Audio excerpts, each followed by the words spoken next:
The advice and opinions expressed by the host of Autism Live and her guests are meant solely as suggestion and should not be in any way construed as child-specific advice. The Center for Autism and Related Disorders advises working with a board-certified behavior analyst who has experience with autism before starting any intensive behavioral intervention. Any choices you make in determining your child's treatment are completely at your own discretion.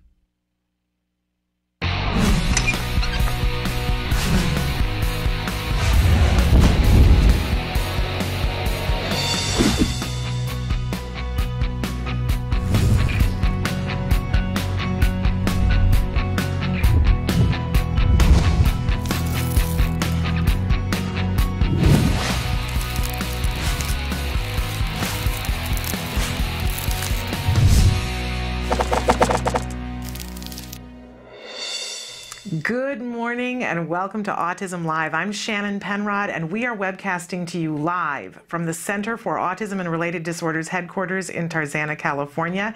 It is Wednesday, November 7th, 2012. I couldn't be more excited because today we are going to debut a new segment called Ask Dr. Doreen. In just a minute, we're going to be joined by Dr. Doreen Granpeesheh. She is a visionary in the field of autism. Excited to have her here, but I want to remind you that this show always, and in particular this segment, Ask Dr. Doreen, is meant to be interactive.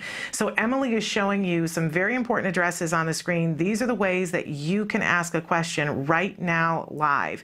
You can also find us at autism-live.com. If you're there, you'll see that it says Shannon is answering right now. That's a bit of a misnomer because in a second it's going to be Dr. Doreen answering. You can type into that box right now. There is no cost. You don't have to log in. No one's going to ask for your name, your credit card number, or anything at all. This is about getting you information that you need. Very excited. So without further ado, it is time for Ask Dr. Doreen.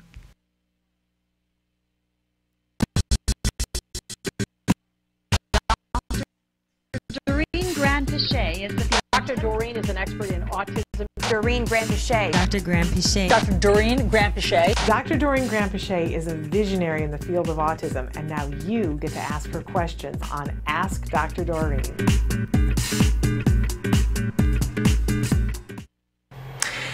Right now, here with me in the studio, I'm so thrilled to welcome you here. It's Dr. Doreen Granpeesheh. For those of you who don't know her, I'm so glad to introduce her to you. She is the founder of the Center for Autism and Related Disorders, and she is also the founder and the president of the board of Autism Care and Treatment Today, a wonderful organization that we talk to you guys a lot about here because they provide grants to families for the kinds of things that they need. That's right. Well, thank you. I'm delighted to be here, very excited about this segment. So thrilled to have you here, and this is an ongoing segment, so we hope that you guys will write in with your questions.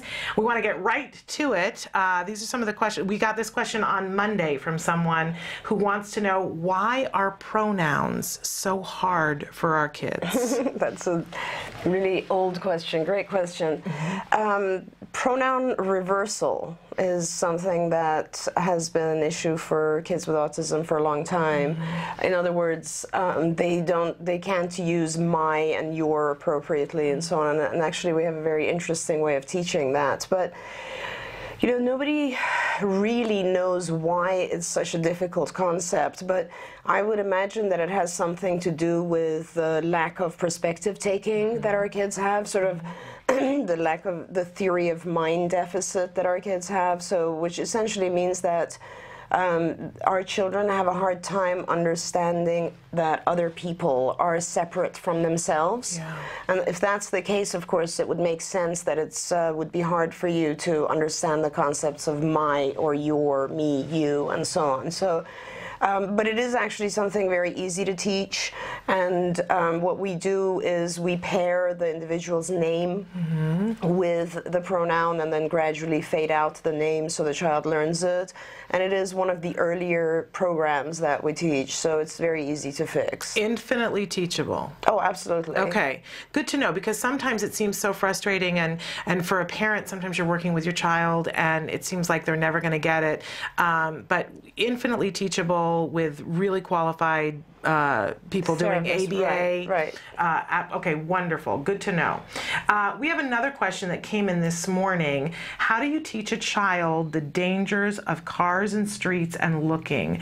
In this particular case, they say that the child is emerging verbal and knows what cars and streets are, but has no common sense when it comes to street danger. And I want to just preface your answer to this with the fact that while we're here to provide information and for you to be able to talk to people about the kinds of things you know, we, of course, would never want to disrespect a child and make it seem that we could, or that you could in any way know specifics, child-specific things to do. So we're going to talk in terms of generalities that are really helpful. Absolutely, but right. I know that was one of the things that we talked about before, that being very mindful of the fact that we're not going to disrespect a child by assuming that you guys could write us 2 lines and that we'll know exactly what's happening. That's right. But you can tell us a lot about teaching safety, right? Sure, absolutely. And you know, every child is different, and it's really important to recognize that, because depending on the child's understanding of other concepts, it would influence how you work with a child, let's say, for safety, for instance.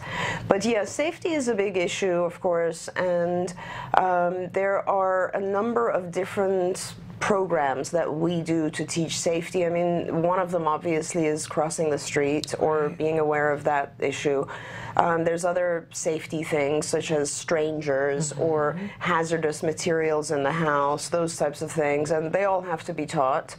And really, behaviorally, the concept behind teaching it is that the reason that we avoid, like when you're born as a child, you actually have no fear. You don't know what is dangerous or not. You would easily, and there's many, many studies going all the way back to early psychology, and one of the first experiments in this area was a researcher named Watson actually did these studies where they showed that, you know, an infant would have absolutely no fear of, let's say, a snake or fire or something like that, because they have not yet experienced the resulting pain or negative consequence that comes with those things. And the way that they would develop the fear, which is really the reason that we are safe or avoid those dangerous things, is because we already have the experience, or we know that these things are dangerous, so we avoid them, we're fearful of them. So the way to teach that is really to associate a fearful type of experience with the object.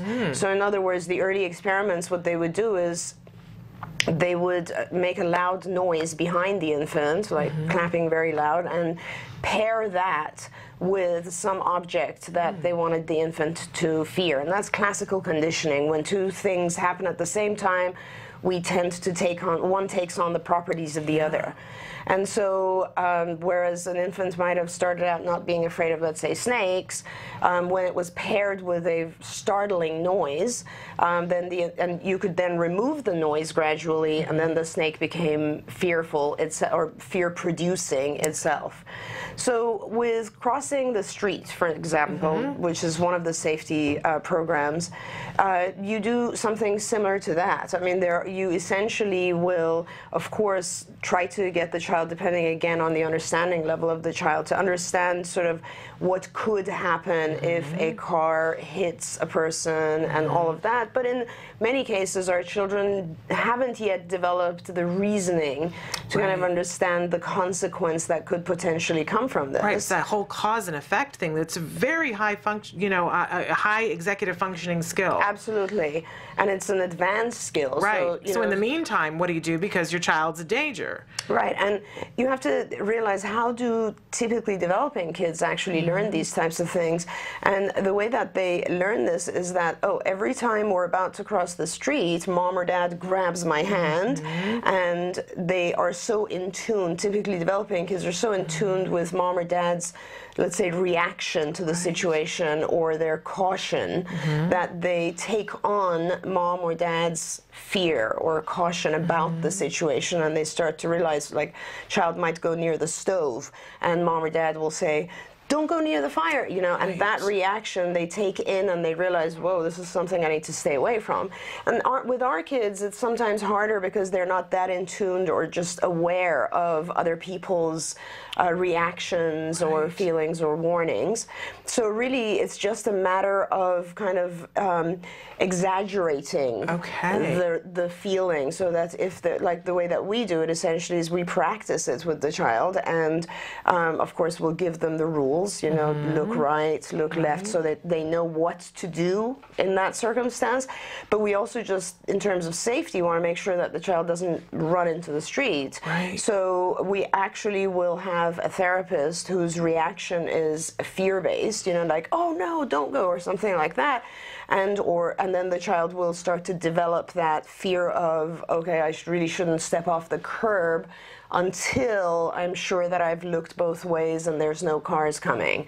So it's really just a matter of exaggerating the normal process where kids learn, and that's how you develop fear. That's fascinating, because I just got that. I just got that sort of missing thing that my son didn't pick up on my reaction. That's sort of that missing link there. And if we exaggerate it, then we can make sure that they're progressing with this. I mean, we even do this with in multiple steps, let's say with identifying strangers. That's another issue, of course, and like we will have either therapists that the child doesn't know or therapists disguised in some way. We would set this up with the parent, go to a shop like Target or something, and you know, try to abduct the child. And the child has already been taught to recognize certain key statements that are things that they should fear and avoid. And so, like, it's a matter of just practicing it and exaggerating what life does normally. Yes. You guys, the Center for Autism and Related Disorders treated my child, and you guys did this with my child in a Walmart while I was practically on some sort of sedative someplace else. Dad was on the side, and there were 3 people, but Dad walked away. There were 3 people watching who made sure that everything went right, and the disguised therapist approached him, and he passed. Awesome. He so passed. He came over to Dad, or he said, "You're not my dad." He walked away, yelled for help, went and got an employee, and it was wonderful. I about had to be resuscitated, but it was good to know that he would pass in a situation when we weren't there. Oh, absolutely. And there were a bunch of things that we did before that so that he could practice the skill. So, you know, and then he passed. So absolutely an amazing. And I should add, because I'm thinking about, you know, these programs are very complicated, and as I said, we're talking about them very generally right now, but you know, it's very important when you're doing lessons that involve evoking fear, that you are certain that the level of fear that you're evoking is not so severe that you're producing a phobia now. So you want to make sure that when the child, let's say, was crossing the street, for example, when the child has recognized sort of what is okay and what is not okay, that they don't become so fearful that they really just never want to cross the street. So it's sort of a balancing act, and it is very important to do it professionally and with therapists who know what they're doing, because as I said, our kids do actually develop phobias, and then that becomes another problem. Okay, so doing this responsibly and with somebody who understands what they're doing. That's fascinating. I think I've got another question. We've got a bunch of questions here, but I think we should take a little bit of a break, show you this message, and we'll be right back with Dr. Doreen Granpeesheh. Don't go away. My name is Rocky. Autism used to affect 1 in every 10,000 children. Now it affects 1 in every 91 kids. TACA is one of 5 organizations helping families living with autism today. Our kids came back to life. There's a whole community out there, and now we're a part of it. Oh, TACA has a place for me. To find TACA, go to www.tacanow.org. Please. Welcome back to Ask Dr. Doreen. We're here with Dr. Doreen Granpeesheh, the founder and the CEO of the Center for Autism and Related Disorders. And so thrilled to have you here asking questions. We've got a bunch of questions that are coming in. I'm going to put one up on the screen that's come in through our live site. Can you give an overview of ABA and AVB programs? I'm going to admit that I don't even know what an AVB program is. Verbal behavior. Oh, okay. Okay, so ABA, Applied Behavior Analysis, that's, you know, it's going to be hard for me to answer that one quickly, but I will. Okay, you take your time. Applied behavior analysis is basically the application of behavioral intervention. And what that means is so let's step back for a minute. Okay. All of ABA depends on operant conditioning theory. Operant conditioning theory is basically a part of one of the psychological concepts developed by B.F. Skinner. And essentially what it says is that behavior is altered by the things that happen before it and after it. That's all it is. And so an example of that would be that, you know, a child does something good and is rewarded, and from that point forward, they know that if I do this, the child knows if I do this, I'm going to be rewarded. So the behavior of whatever it is they're doing increases because they want to receive that reward. Or punishment, in which case the behavior will go down. You can also change antecedents, which means things that precede the behavior, and that will influence the behavior as well. For instance, there's a million examples of that. We just don't pay attention to these things. For instance, you know, my alarm clock rings, and that's an antecedent for me to wake up. So behavior is controlled by the things that happen before it and after it. Now, the concept of ABA, or Applied Behavior Analysis, is that you take that principle and we've now developed that principle into very fine, detailed techniques. So, because what we're trying to do when you apply behavior analysis to the field of autism, what we're trying to do is we're trying to look at our children, and in contrast to, let's say, the typically developing child, our children will have certain behaviors that are not enough. For instance, they'll have a deficit in language. That would be considered a series of behaviors, right? I mean, speaking and communicating, conversing, etc. They have deficits in play skills. They have deficits in social skills.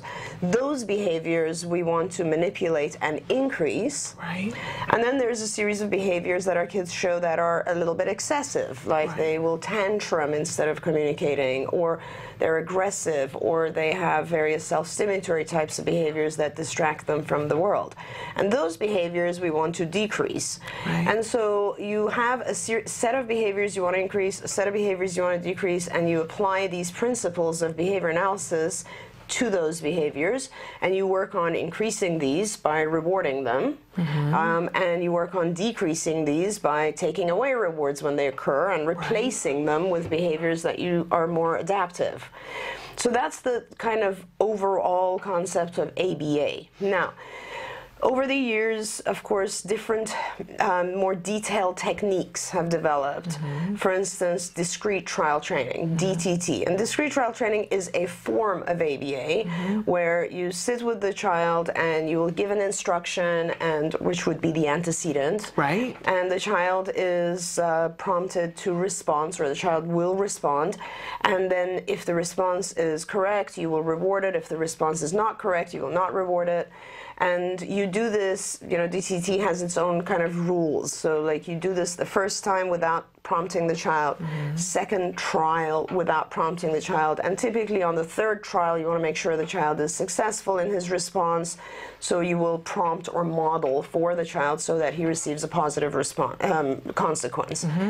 Now, that's a really quick way of defining what discrete trial training is. DTT, or discrete trial training, is a form of ABA. It follows the guidelines of ABA.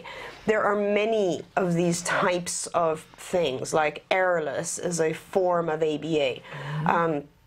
Pivotal response, these are all forms of ABA because they all depend on the same original concept of we change behavior by manipulating antecedents and consequences. Okay. Now, verbal behavior is, and people often confuse this and think verbal behavior is not a part of ABA, but verbal behavior was just Skinner's process as he developed, so the concept of ABA. He realized that he also wrote books on this topic and said, okay, language in itself is a very interesting behavior. Yeah. And we have to look at language and divide it into types. And once we've divided into types, then we can teach it using the principles of ABA. And he, if you look at normal development, Shannon, which is very interesting that verbal behavior sort of follows that. When you look at normal development, the first thing a child does or an infant does will most likely be imitation, right? So they will they'll look at you and the parent might say, ba, ba, ba, ba, and the baby might echo that. So one of the forms of language is what's called an echoic, which really is, you hear something and you repeat it. The next developmental thing that happens is what's called manding, and manding is requesting. If now the baby's at an age where they want juice or something, and they'll say that ba, ba, ba, ba might now turn into bottle or something like that. So the same expression will now turn into what's a request or a mand. That's a different form. The third stage of development, let's say the child's now 2 or 3, they're sitting in a car seat, you're driving, and they'll see something outside and they'll point to it, or they'll just say, Papa. So that's labeling. That's called tacts. Beyond that, let's say you will get to a point with the child where now the type of language usage is more abstract, a little bit more conversational. It doesn't really depend on a visual cue. And let's say you're asking the child, what color is the sky? And they'll say blue or whatever it is. So that's called an intraverbal. And so these are segments of language, and the response could all be the same thing. For instance, it could be, I could be asking for something blue and say blue, or I could be labeling something blue, so that was a mand or a tact, and I could say blue, or I could just be discussing something that's not present and say the sky is blue. So the response which we're manipulating it could be the same response, blue. But we need to teach it, or we need to reinforce it or consecrate it with a positive in different ways. So we have to make sure the child learns how to echo it, how to request it, how to label it, how to converse about it. And unless we do all of these different, let's say, typographies of the behavior, different forms of the behavior, the child might learn blue, but not really understand that they use that in, let's say, in an intraverbal conversation or in a tact. They won't really get it. That's what verbal behavior is. Verbal behavior is it's sort of the breakdown of language teaching and how you should be teaching vocal responses or behaviors. That's really all it is. So when you do an ABA program, you could be following a verbal behavior process, for instance, and making sure that you're hitting all of the appropriate mand responses, the tacts, and in that order, because they each kind of they help each other progress as well. So the most common mistake that people make, and I hear, is, oh, I'm doing a verbal behavior program, I'm not doing an ABA program. A verbal behavior program is just, it's not even really a form of ABA, it's a breakdown within just the concept of language teaching. And it is a part of ABA. So, and we here, even on our skills program, as you know, the technology that we have online, when you teach various skills, then what you can do is you can go back and transfer one of the graphs to a full verbal behavior format, so then you can actually see, oh, yes, okay, my child has is missing, let's say, pronouns, prepositions, or colors, or whatever it is, but you could transfer that graph, and then all of a sudden it turns into, oh, my child's missing mens and tacts and interverbals and so on. So it's the same. It's sort of a parallel process. It's not something that's different in any way. And I just want to say that, you know, as a parent, you know, I hear all this, and sometimes it can seem overwhelming, but the truth of the matter is that you can teach all these things step by step by step, and that's exactly what happened with my child in our home. These things were taught. My child was nonverbal, and my child's very verbal now, because these things were taught to him in a very systematic way. So it excites me now. I remember early on I would be overwhelmed by all those terms and think, how are we ever going to teach all these things? How is he ever going to learn these things and get caught up? But you guys are so good at doing what you're doing, and it is so systematic in terms of what needs to be taught, and then it can be customized to the individual child. Absolutely. And that's exciting. And there's so much science behind each of these things, you know, like, why do we teach manding so early on? Because it really, this is one of the things that the child is automatically motivated to do. There is motivation in asking for something, you know, and so there's a lot of research and science and many, many years of development behind why we teach things this way. And absolutely. And the one thing that I would ask you to also talk about is the fact that ABA was not designed for autism. But it just happens to be very effective for autism. And we know that scientifically. Oh, absolutely. I mean, you know, ABA is a very old concept. You know, in the old days, actually, when I was in the field, when I started in the field, it wasn't even, the label ABA didn't exist. It was called behavior modification. And it gradually just sort of morphed into a ABA. And really, behavior modification, or ABA, has been used across many different domains. You know, one of the very common uses of ABA is in the employment setting, in the organizations, where they will use various techniques of ABA to increase employee efficiency, increase, you know, even any workplace, if you really think about it, when we want to improve the morale of our staff, what are we doing? You know, we will have little events, and we will give them gift cards, and so that's, we're saying, hey, we want to reward your behavior. It's all ABA. I mean, and if you really think about it, Shannon, everything we do is set on those principles. It really is.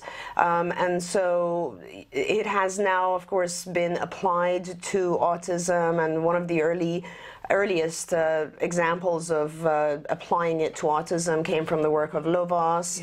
And you know, when we took ABA principles and applied them to autism, it showed the world, oh, okay, if you use these techniques and you do them in a very meticulous fashion, and you do it in a very sort of discreet, well thought out, organized process, then children with autism are able to focus on that. They're able to actually change their behavior and improve and get much, much better and learn, just like any other child. And no one would believe it to look at you, because you look far too young, but you were a part of that original Lovas study. Oh yeah, I've been doing work with kids with autism since 1978. That's amazing. Yeah, well, I hate to tell on you, because no one would know that to look at you. Thank you. So, but this whole thing of being able to increase behaviors we want to see more of and decrease behaviors we want to see less of, it's a miracle. I call it the autism miracle in my living room. So, which on that note, we should take a little bit of a break. We've got a lot of questions coming in, and there's no way that we'll get to all of them, but we will answer more questions after these messages. Stick with us.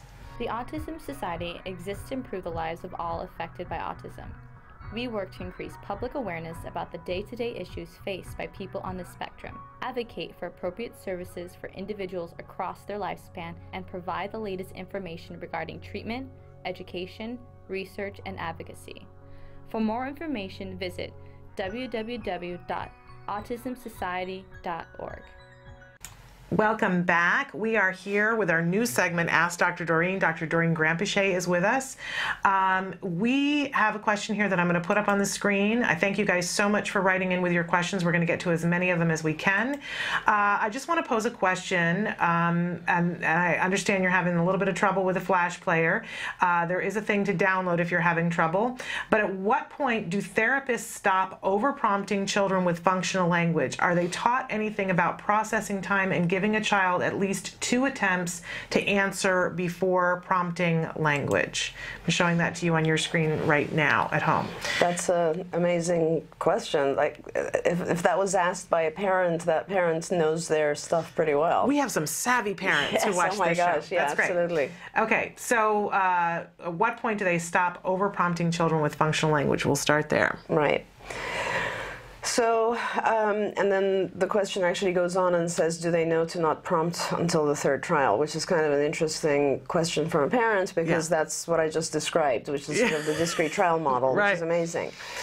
So, you know, now that I described the discrete trial model, there's, you know, I should talk about the errorless model, for instance, which is another aspect of teaching. And the errorless model says we just don't want the child to make any errors. So let's prompt a lot and start with prompting a lot and then gradually reduce our prompts. Whereas the discrete trial model goes the other direction. It says sort of give the child a chance without prompts, without help, and if he's making mistakes, then correct him. You know, so that's sort of, or prompt him on the 3rd trial. So, you know, just if you really think about it, when you are teaching a brand new concept, right, the child's not going to really respond correctly. Right. So why waste time and allow the child to make a mistake on the 1st trial or 2nd trial? Why not just prompt? And because what you're doing by prompting is modeling for the child so that he can see what the correct response is, and then gradually fade your prompting so he's responding on his own. So what we do here a lot of times is we will start out with an errorless model. This is that card. And so because we really want our kids to have a positive experience with ABA, and we want them to actually have the best use of their time. So we will prompt the child, and start fading the prompts, and then eventually get to a point where, okay, the child's getting these concepts now, so I can actually move into more of a discrete trial model where I don't have to prompt anymore, and then overall I'm not prompting at all after a while. When you ask the question, when do therapists realize that they should stop prompting, or why are they over-prompting, that's really something that should be discussed with the supervisor of the program, because while you really want to make sure that the child is successful, so that's why you prompt, at the same time, you don't want to over-prompt, because the child will, our kids are very smart. They will figure out that if they hold off, if they wait, they'll eventually get prompted. Right. So then they become kind of prompt dependent. And that becomes a very difficult thing to get rid of. So that is something that if the parent feels there's over-prompting going on, supervisors should look at the situation. And this is not going to be across all areas. Like, so when we work with a child, we're working on multiple different lessons. And the supervisor would then identify what lessons are being over-prompted, what areas, and maybe we should really step back a little bit in terms of prompting and allow the child to respond on their own. So, you know, that's really something that is quite important and can be evaluated by the supervisor. Here's what I'm coming to understand about ABA, that it is a creative art, that there are all these tools, and our children are all individual, and we're going to apply these tools in a creative way for each lesson, and that it's really case by case, and oh my gosh, because your child might fly through one lesson but need a lot of support with another lesson, and different children are going to respond in a different way. So there's no be all end all answer. I mean, there's no like cookbook approach to this. Like, you know, you might have a child that, what you said, very important. When children are developing language skills, like just vocalization, a lot of my kids, like, they'll have a strength in what's called matching programs. So they're sorting or matching visual things to each other. That's easy for them. It's strong. And so they will not require that much prompting because they know they can get through it fast and they learn it fast and it's visual. But when it comes to verbal types of programs, they have a very hard time, and they're like will require more prompting because this is a more difficult program for them. Another aspect of prompting is like the child is different. If it's let's say a 2-year-old, their attention span might not be as much as a 4-year-old, or the other way around. If it's a 4-year-old that has a lot of self-stimulatory types of behaviors, is distracted easily, which then again goes back to their sensory abilities. You know, like let's say it's a child who's overly sensitive to noises and sounds, they're going to be distracted by everything. And so that type of child will not only need more prompting, but they'll need more reinforcement to stay focused for the same amount of time that another child wouldn't really need that level of prompting and reinforcement just because they're not distracted. Right. All of these types of things come into play when, so you know, a good therapist really just gets to know the child and understands what his issues are, what makes it easy for him, what makes it hard, when will he, like a lot of times for me, when I know that I'm starting a difficult program for one of my kids, I'll start to really prompt a lot, reinforce a lot, and make the sessions shorter because I want the child to be successful. Absolutely. So these are things you really have to evaluate. So it really is by the minute. And it brings up a question that we had the other day that I want to get to. Somebody wrote in and said the acoustics of the lunchroom and the gymnasium where their child is having recess and lunch are a sensory nightmare for my child, is what they said. What can I do to help him be able to be productive during recess and lunch? And they wanted to know specifically, we had a big discussion the other day about, are there IEP goals that we can write in to help our child to be more productive during lunch and recess? So it's kind of a two-fold question. So maybe the sensory one first, that very echoey sort of space that can be so overwhelming for our kids. Yes, absolutely. But it is something that's teachable. But the question really becomes, you know, you can with your school, for instance, you can have a certain number of accommodations made for the child, but really, realistically, they're not going to accommodate a single child by changing the entire acoustics of a big lunchroom, right? So there's nothing really you can do. There are certain things that you can change in your environment in order to help the child, but you know, the bottom line is there are certain things you can't change, and B, there are certain things you want your child to adapt to anyway. This seems like one of those scenarios where you can't really change the acoustic system or, you know, sound level or whatever it is in the lunchroom or even outside, because I mean a lot of our kids have problems with recess because because of the noise, you know, the background noise and so on. So you're going to have to teach the child to adapt to that. Yes, you can do that, absolutely. It's a series of steps. I'll give some examples. So, for instance, you know, two ways that you control it, honestly. One is, first of all, you want to give the child right off the bat other options during that time frame, and depending on what's, you know, socially appropriate in the and what level your child is, because we never really want to do modifications that would stigmatize our children in school. But regardless, let's say the child is really disturbed by the sounds at recess. Is it possible for the child to perhaps have a period of time during recess where they have some headphones on? Is it possible for the child to go to portions of the playground that are less noisy, perhaps those types of things? Because the immediate solution, I mean, not solution, but the immediate step would be to make the child more comfortable. Right.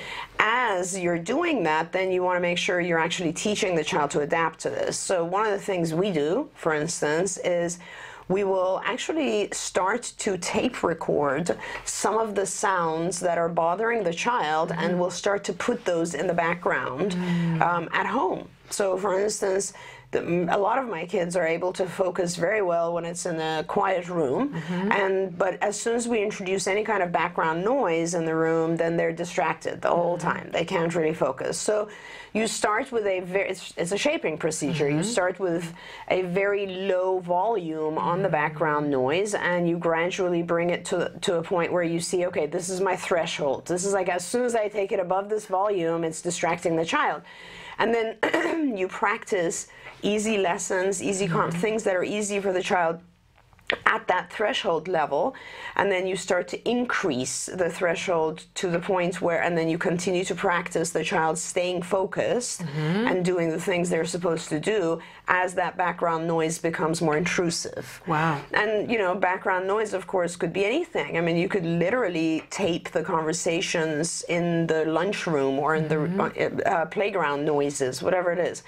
And eventually, as you do this, then you get to the point where, like, let's say you will actually practice the behavior in the actual lunchroom where the acoustics are intense. And at that point, the child will have more success because now they've actually learned how to process the background noise. This is a very important thing. A lot of our kids tell me that, you know, later in years, they tell me that the sound of language was more of a background noise for me, and typical background noises like doors opening and closing were what the child heard in the foreground. It was like more of a prevalent sound for the child, and so it was very hard for the children to focus on language, you know. And I always give this example when I'm doing conferences. You know, when right now, for instance, you and I are communicating and talking, and if I was to, there's a lot of background noise, we just don't hear it. There's the air conditioning, there's various things that are in the background, and if you switch your mind, which is called set shifting cognitively, and you focus on that, then you can hear it. Right. But we're so in tune and so habituated to listening to language that we don't hear it. And our kids don't have that ability. They don't have the ability to filter out the background noise, and it just is hard for them. So it is a shaping procedure. It can be done. You essentially expose the child to low levels of the distracting noise, and you gradually increase it to the normal level. That's awesome. Yeah. I love that. And then for the other part of it, in terms of, there was a big discussion earlier this week about IEP goals for recess and lunch, and and the myriads of things that we could suggest depending on where the child is. Is there anything that you'd like to address in terms of those? We have a million different IEP goals that we set up for recess, for lunch, for all different, you know, periods of time at school in between the classes. In order to make those goals actually happen, and in any IEP, you have to write who's responsible for this. So, of course, it's easier for us because a lot of times we will have a therapist or a shadow in the school so that we can actually work on those types of goals. And you know, but if you do have an IEP and you don't necessarily have your own staff in there, then you're going to be asking the school to provide an aid during lunch, during recess, in order to make these things happen. What are some typical goals? Oh my gosh, there's a million of them. Anything from, you know, being able to sit at a table and have lunch with other children without grabbing their food, or, you know, giving your food away, or whatever it is, appropriate lunch behavior. If it's a higher functioning child, then we're talking about appropriate communication and conversation during lunch. Recess, yes, of course, there's a million, you know, play goals and every aspect of recess. I mean, how does a child identify what they want to do during recess, because there's 10 things happening. How do they approach a group of children to ask whether they can get involved? Do they know the games and types of activities that are going on? I mean, you know, we want our children to engage and be able to do what all other children are doing. So you have to take those skills, teach them individually at home, where the child is focused and is able to practice, and then you take them into the school setting and you just sort of generalize them there and implement them. Wonderful. We've got so many questions here, and so I apologize that we're not going to be able to get to as many of them as we want, and there was one in particular that I wanted to get to that somebody wanted to know. Their question is, what influence has technology had on our kids our kids with autism in the area of perseveration? She says, I assume it's a mom. I shouldn't, could be a dad. I wish that I could eliminate all rewind buttons on all my electronics because there seems to be no end to how many times my son will repeat favorite scripts from favorite shows or favorite sounds from favorite songs. It drives me nuts, and the nuts is in capital letters with 2 exclamation points. So yeah, what do we know about technology and perseveration, and And what can this mom, is there anything we can be talking about to help ourselves when our kids perseverate with things like that? Sure. And you know, technology is good and bad. Yeah. I mean, if you look at our own lives, right? I mean, now everybody has an iPhone or whatever, and you think to yourself, how did I even survive without this before, right? So to some extent, we're all perseverating on technology right now.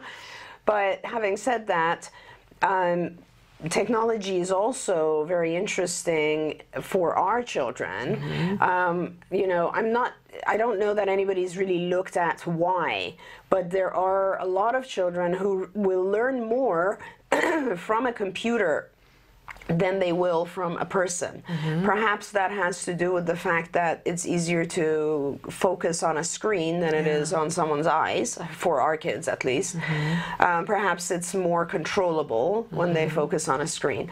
So I have, you know, both feelings about technology with our kids, because one of the things we're doing, Shannon, is that we are actually developing games and resources for our kids online, so that, you know, if they get on the computer, for instance, then they're actually doing activities that will be educational and helpful to them. And the games are different from games that are out there, because our games are really based on those principles of ABA that I was talking about. So it gives the child prompts, it gives them rewards, it gives them a certain number of times to make errors, all that sort of stuff. So it's, you know, embedded in the game.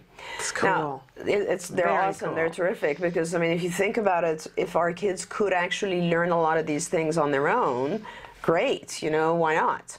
Now, having said that, one of the things that this parent wrote is the child repeatedly, like, I know hundreds of kids, they will repeat a section on a video or DVD, like, over and over and over. Okay, so let's put away the actual what it is they're perseverating on, because it could be video, it could be technology, it could be anything, right? I mean, I have children who are perseverating on the wheels of a truck, or children who are perseverating on water, playing with sand, whatever it is, they're perseverating on it. And this takes us back to asking, why is the child perseverating on this thing? And there's some aspect of obsessive compulsive behavior, or OCD, obsessive compulsive disorder, which is common with autism, because that involves, when we have obsessive behaviors, compulsions occur, and compulsions are really perseveration. You perseverate on something. Why do we do that? The reason is because we're trying to gain some form of control over our environment and reduce our own anxiety. And that's the reason, I think, that a lot of our kids develop these sort of perseverative behaviors, routines, rigid, you know, formats of things have to be a certain way. They're trying to maintain some sort of control over their environment. You know, and I could talk about that for hours, because I feel like our kids really don't have a lot of control over what happens to them. So the short answer to this is, any behavior, whether it's technology or anything else, that's perseverative in nature, it has a positive component, which is it makes the child feel a little bit more calm, a little bit less anxious, a little bit more safe. But it has a very strong negative component, which is the child is so engaged in this perseveration that they're not focusing on anything else, and they're not learning from anything else, okay? So limit the perseveration. In other words, what would you, and I always tell this to parents, if your child was a typically developing child, what would you say is an appropriate amount of time to be on the computer? Let's say an hour a day, you know? And then limit your child to that same amount. And the rest of the time, either you're going to have to block the child from going towards the computer or video or whatever it is, or you're just going to have to remove it. And don't worry if the child loses it and gets very upset and angry and so on, because remember, this is something they were sort of depending on to calm themselves.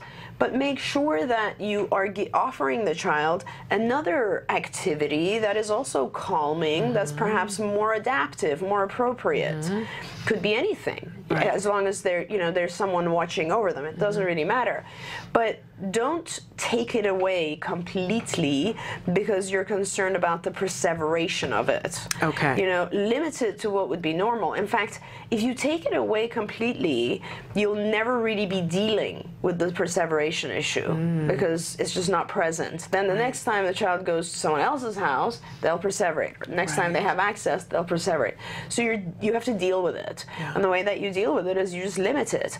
Now, if it's a child who's repeating, just hitting the repeat button, you have to stand there and block it. The child should be allowed to watch it for a certain period of time without repeating it. And that's that. Or if they really want to repeat it, perhaps you can use it as a motivation and have the child request for you and say, can I see it one more time? And then if they say that, you'll show it to them. And you won't do it 10 times. You'll just do it 2 times perhaps, or 3 times. Just think about what is the typical behavior that you would like this to turn into, and then you shape the child towards that. Which is very common sense. I don't know that I would have thought of it that way, but it's very common sense approach to it. Right. Wonderful. I think we probably have time for one more question before we have to let you go. Okay, there's so many questions to choose from, but I want to ask a question for somebody who has an older child. This question is, I'm going to put it up here for everybody. Push this one. Hi, I'm a mom of a soon-to-be 20-year-old and an advocate for children and families. The wave of children with autism is getting closer and closer to transition age, and no one seems to be adequately preparing for them. What should parents and agencies be doing together, particularly for kids on a more functional track, to assist in preparing them for life in the adult world? It's a frightening thing for all of us. Yes. The idea of transition. Absolutely. And the sheer amount. I mean, there's so many kids now, but then as the number grows, the sheer amount of kids in the next few years who are going to be transitioning to adulthood. That's right. And how do we get prepared? That's right. And, historically, the focus of ABA has always been on younger children, just because the applications in the early days were with younger children. But the truth is, there's many more research articles and publications showing the positive effects of ABA with adolescents and adults. So we really need to develop more opportunities for our adolescents and adults. Now, we have at CARD what we call CARD 2 program, which is for our adolescents and adults, but it's a very different program than the sort of early program, because it's not what we consider a comprehensive or intensive early intervention program. So it's more a focused program. Nevertheless, it goes through multiple stages, and I'll just briefly talk about that. When you're dealing with an adolescent, again, this becomes really critical. It's like we have adolescents or adults that are not even able to communicate yet, and they have developed severe behaviors as a result of not being able to communicate. And so on the one hand, and on the other level, we have very high functioning adults or adolescents who are actually quite functional, and perhaps they're just experiencing some depression, some anxiety from a lack of social skills. I mean, so there's a huge, broad spectrum when you start looking at our adolescents and adults. Now, what we've realized that you basically have to go through a series of things, and you start with always challenging behaviors, because if there are challenging behaviors, everything else is kind of not able, you can't deal with other stuff, right? So you really just need to first deal with challenging behaviors, and if the individual is able to express themselves, typically these challenging behaviors go down quite significantly, because now they have a functional use of language, and they can use language instead of tantruming or hitting and so on. So you take care of the challenging behaviors, and then you start going up to, let's say, functional communication. And functional communication is just sort of getting their needs met, being able to communicate what their needs are and so on.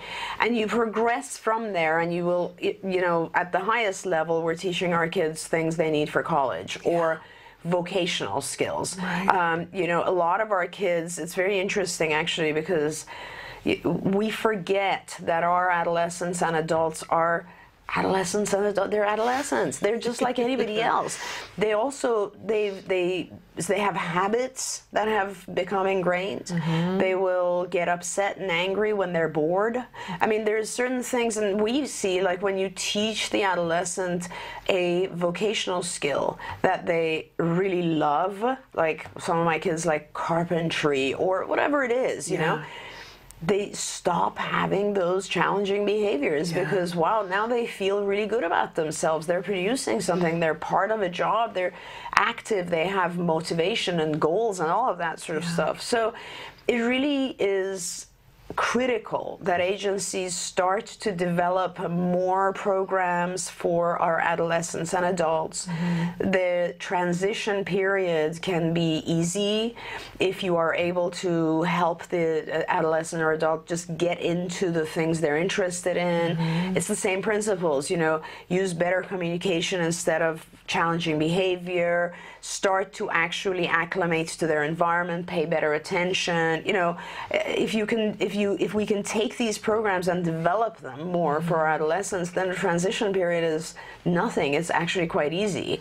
But I really feel for this parent because the whole, you know, society, we are so unprepared for this, and there is just really, if you think it's hard to get into a young ABA program, oh my gosh, for adults and adolescents, it's almost impossible. I mean, there's very few programs that are actually even focusing on these individuals, and whereas if you do, the effects are phenomenal. So. Well, I'd like to remind everybody, though, that you have been working with that population for a long time, and that they can go to centerforautism.com, click on the locations tab, see if there's an office near you.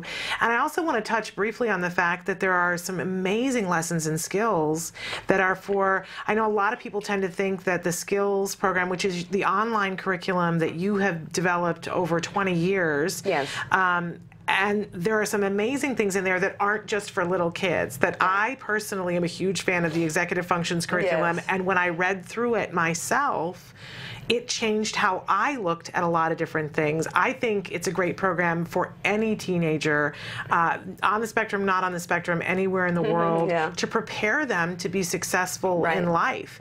And especially for our kids that are, and that high-functioning population that she's talking about, I think that executive functions curriculum and the cognition curriculum and the social skills curriculum totally applies, are amazing. I mean, and the programs and skills go up to a mental age, you know, a chronological and mental age of 8, right? But when you talk about that, like with typically developing kids, their actual age and their mental age is the same, which is why our IQ is 100, right? It's the mental age and chronological are the same. Now with our kids, their chronological age is getting higher and higher, and their mental age doesn't always develop at the same rate. So you could have a 15-year-old who really is not performing the tasks that a 6-year-old would be, or is at that mental age.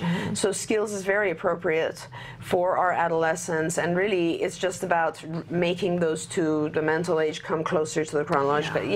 There's a lot of things in there. There's, you know, and I don't want to ignore the very, very higher functioning Asperger's kids who are older and so on, because their issues are completely different. You know, they have a lot of issues around depression, anxiety, and so on, because they start to see themselves as not fitting in, just like any other child. It's a hard time. And all of that sort of stuff can be supported as well with ABA. You can really start to teach the kids how to feel better about themselves, how to see things in their environment as a little bit, you know, more accurately, and not necessarily think that the world is making fun of them or that they just don't fit in. And so, but I mean, all of these things are possible, but it's harder just because so many agencies don't work with the adult population. Absolutely. Well, we hope that that will change and that more people will pay attention to the kinds of things that you've been doing for years with that population. I hope so. We're essentially out of time here, but I want to stop for just a second and thank you for being here. Oh, and thank you for your work that you have been doing in this field. You truly are a visionary, and we look forward to you being here every week. For those of you who wrote in questions that we didn't get to, we'll keep them in a pool of questions, and we'll look forward to more questions. Several people wrote in the same kinds of questions, so we'll weed that out. But we want you to know that we hear you and that Dr. Doreen Granpeesheh will be back with us next Wednesday and for the foreseeable future, every Wednesday. I'm so excited to have you here. Thank you. I enjoy this a lot. This is what I wish I was doing all the time. So well, thank you. We'll try to get you here more often. Thank you. But in any case, we're going to take a break and show you the latest episode that we've been airing here of The A Word. This is the amazing documentary being made by the Center for Autism and Related Disorders following a little boy, Jack Riley, who was diagnosed with autism at the age of 2, and we see him about 10 weeks into early intensive behavior intervention and see that they're starting to take on some of his food issues. This is a slow process, but we're seeing some headway, and it's kind of amazing to the dad. So take a look at this, and we'll be back with Let's Talk Autism with Shannon and Nancy after The A Word. What are you doing? He knows more about this than I do. It scares me. We're watching Happy Feet right now, and it has helped us in his feeding. As per a suggestion, we stop it and make it fun for him to take his next bite. Take a bite! Take a bite!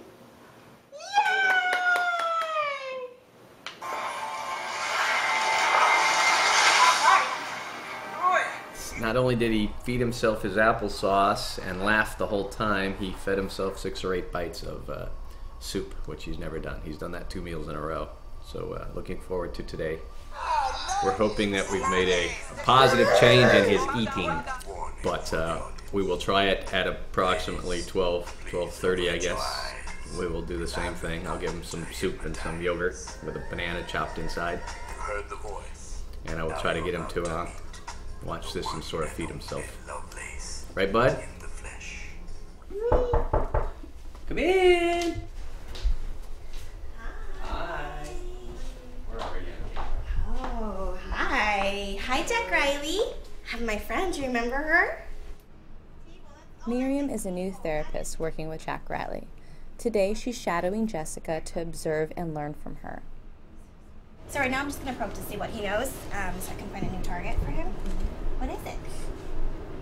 No, try again. What is it? What is it? I think he's saying airplane. Okay, that's what I thought. Okay. What is it? No, what is it? Hey, you need to do work first and then you get the toy, okay? What is it? No, you need to look better. That's unusual. You need to look better, buddy. Nope, try again. What is it? Oh, do you want your toy? Toy? Okay, well what is it? Okay, thank you. What is this one? Snake. Good. What's this one? Door. Okay. What's this one? Whoa, hippo. That's so good. Hippo. I think we're gonna do chicken. And then we're going to be moving into matching soon, where we're going to match 2D pictures to 3D objects, but we have to have moment-editing stimuli. So we're just going to use like objects that are around his house, so that we have the object that we can match it to, so it's a lot easier. And then after he gets the identical, then we're going to move into similars, so like different colored balls or different cars. Alright, bud, you ready? Okay. You ready? Ready? Give me 5. I got you. Oh, you're so easy to tickle. Hi. Give me 5. I got you again. You're so easy. Give me 5. I got you again. You're easy to tickle. Okay, one more time. I got got you. Where's tickle spot? It's right here. Okay. What is it? Say chicken. Chicken. Good. What is it? Chicken. Say chicken. Good. What is it? Chicken. Chicken. Good. Sit up though. What is it? Chicken. Chicken. Very good. All right. Here you go, kiddo. Watermelon. Watermelon. Pineapple. Pineapple. Pineapple. Watermelon. Watermelon. Super cool. He's cool. I know. We're going to do feeding That's the now. one that's different. Shireen was here, so I just gave him pancakes. Okay. And happy feet's the most reinforcing for him. All done. Well, you know, we didn't even start yet, you know. How can you be all done, Doug? We're gonna eat, right? Yeah, Bert? So, I'm going to try doing it for Okay. now. Is that okay? Yeah, sure. Just to see. So here's the play. pause, Okay. and there you can just hit the pause again and Right. play. Okay. So we're going to take a bite. And then we get the movie.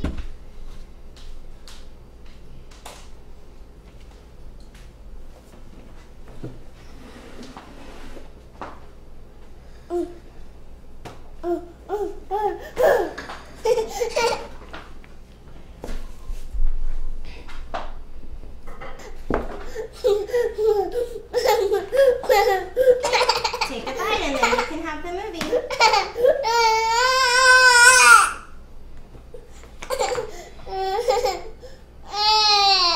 you want me to try it? Ordinarily, he would have applesauce right now. And just look, he'll feed himself. He'll feed himself with that better than this? Yes. Has he fed himself yogurt?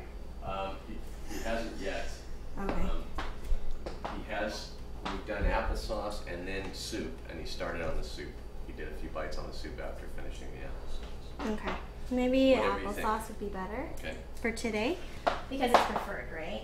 Versus Yeah, yogurt. it's just, it's something he's always fed himself. You want to try it? After 10 weeks of ABA therapy, Jack Riley's therapists are now working on feeding. They waited to work on this skill until they worked on compliance with him, since feeding is such a huge behavioral problem. They wanted to make sure that Jack Riley would listen to them before they started working on this. In order for Jack Riley to watch the movie, he must feed himself a bite. And since it's such a preferred item, they are hoping it will motivate him to eat. This is new for Jack Riley. So therefore, the tantrums are going to be much bigger because he's not used to this. That's good. Nice job. You did it. There you go. Nice job. There you go.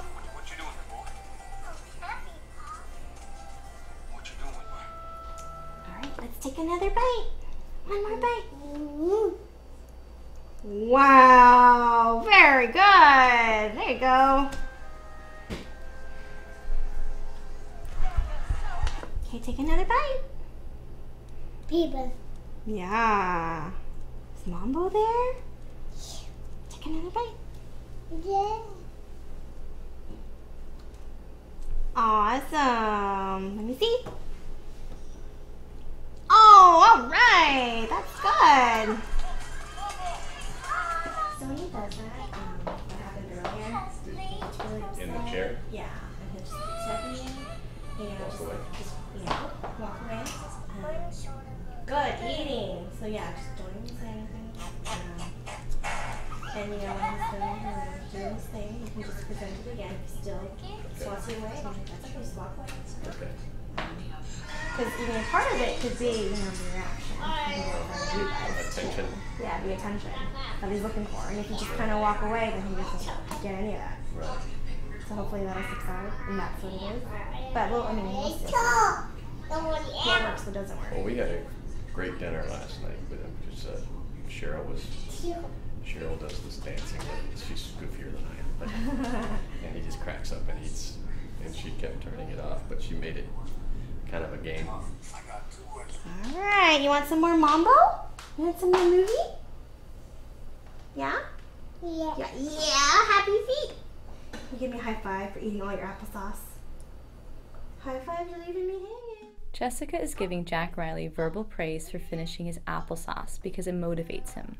Feeding is a new skill for him, so each small step he makes is met with large enthusiasm. The hope is that the excitement that he sees from his parents and therapists will motivate him to do it again. Right here. Ah, you got me. Want some more movie? Yeah? Okay. Here we go.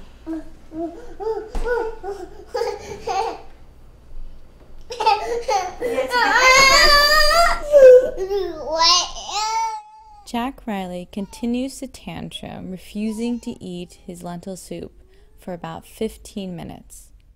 All he's had to eat so far for lunch is applesauce. Jack, want a cracker? Get something more in you, okay?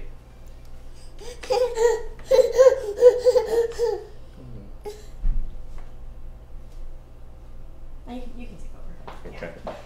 Alrighty.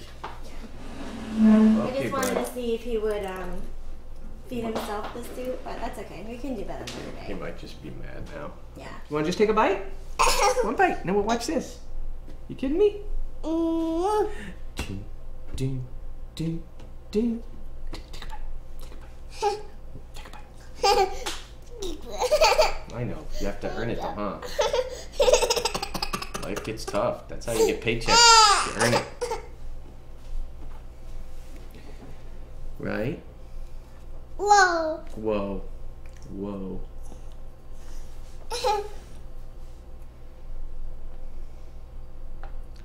When did you notice that he had a hard time eating? Like, it's always been like this ever since? No, this is extreme.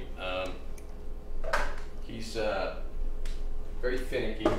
There's certain things that we have no problem with. Usually applesauce for quite a while he would eat on his own. Then he stopped, and we've just gotten him back to doing it again. Obviously pancakes he devours in the morning on his own, and we just tear him up and he eats them by himself. But new foods, and just if he's not in the mood. I feed him probably most of his lunches because I'm home during the day more often than Cheryl is. And she's more apt to feed him dinner. She probably does a better job than I do, but we do it a little bit differently. But this is extreme, to be this upset at his soup. I don't think he's digging the fact that the movie's just not on. Usually he just gets to watch the movie, and we haven't really tested him on that. Welcome. I'm Shannon Penrod, and my cohort, Nancy Alspaugh-Jackson, is not with us this week, but that's okay because you're going to get a lovely dose of her in just a minute. But I wanted to start out by saying a lovely congratulations to Nancy Alspaugh-Jackson for a beautiful event. Denim and Diamonds was this last weekend. We're still awaiting to hear what the total amount was that was raised, and I hope that next week when Nancy joins us that she'll be able to tell us what that amount was. But I was there for a period of time. It was amazing and uplifting, and we're going to have some video of that. But I was really thrilled with how many people showed up, and hopefully by the end of the show we'll have time to talk about that a little bit, some of the really amazing things that happened there. But we always like to start with a little in the news, Nancy and I do, and I got a couple of stories that I think you'll find interesting. The first one, I don't know if you saw this in the news, that a Cleveland area municipal court judge sentenced a woman, her name is Sheena Harden, she's 32 years old, of Cleveland. She gave her a $250 fine and suspended her driving license for 30 days, but also asked her to wear a sign declaring that she is an idiot because Sheena was, when the bus, which was picking up some children of special needs, was taking too long on several occasions to get around the bus, what she decided to do was to drive up on the sidewalk. Yes. And she did it multiple times, and they weren't able to catch her doing it until the bus driver, who is a veteran, a really remarkable young, man who'd been driving for over 30 years, decided while he was parked and helping the special needs students to get onto the bus, decided to videotape her and videotaped her license plate, and there she went off to court. And so 30 days suspension of her license and $250 in court, and the sign that she must wear says that only an idiot would drive up onto the sidewalk to avoid the school bus. How much do we love that? I'm just sending hugs to the bus driver who made sure that that could not continue. And yes, indeed, I would call that being an idiot. So to Sheena, we give our ignorance award, and hopefully she will be better behaved from now on. If not, that school bus driver is going to catch her doing it again, and I can't even imagine what the judge will do to her. A little raw for justice today. Also, an interesting study that we wanted to bring to you that was recently published just a couple of weeks ago in PLOS One, PLOS One, talking about children on the autism spectrum being able to identify misbehavior.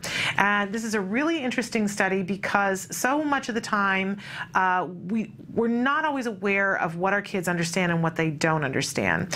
But they were able to, they hooked the children up. There was a control group, of course, of children who were not on the spectrum, showed them videotape and pictures of children behaving badly, and asked the children, is the child behaving badly, and if they could put it into words what the child had done. And the interesting thing that they discovered is that even children who were not able to verbalize what the child was doing that was misbehavior, in most cases the children on the autism spectrum were able to identify that the child was misbehaving. The caution, though, here is that if a child doesn't have language, it's very difficult to remember and organize information if we don't have a method to do it. And a lot of times you and I use language to organize our thoughts and things that we've learned.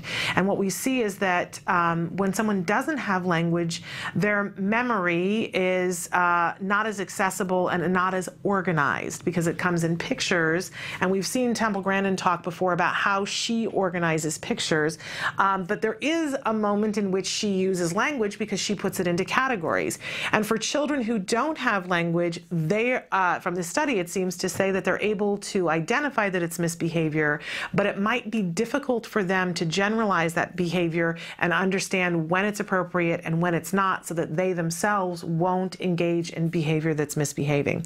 And so their takeaway from it is that it's especially important for us to be teaching our children language, receptive and expressive language. But the good news is they seem to be able to identify, even without that, what is misbehavior and what is good behavior. That's a plus for us and a redirective. We already know how important it is teaching language, but more reason to get excited about doing it.